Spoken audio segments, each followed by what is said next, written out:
লুচি বানানোর সময় যদি ময়দার মধ্যে সামান্য পরিমাণে টক দই দিয়ে মাখতে পারেন, তাহলে কিন্তু লুচি একদমই নরম হবে, মিলিয়ে যাবে মুখে দিলেই।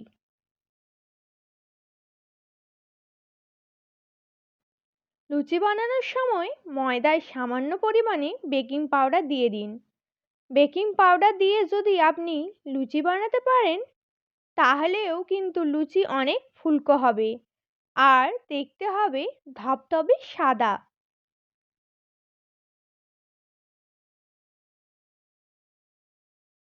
লুচি বানানোর পরে বেশ খানিকক্ষণ আধ ঘন্টা যদি চাপা দিয়ে ময়দা রেখে দিতে পারেন, তাহলেও কিন্তু লুচি ফুলকো হবে।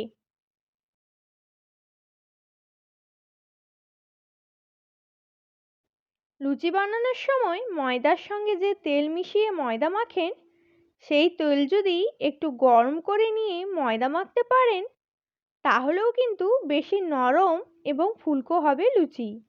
পাতে দিলেই গায়েব হবে নিমেষে, আর প্রশংসায় ভরবে আপনার ঝুলি।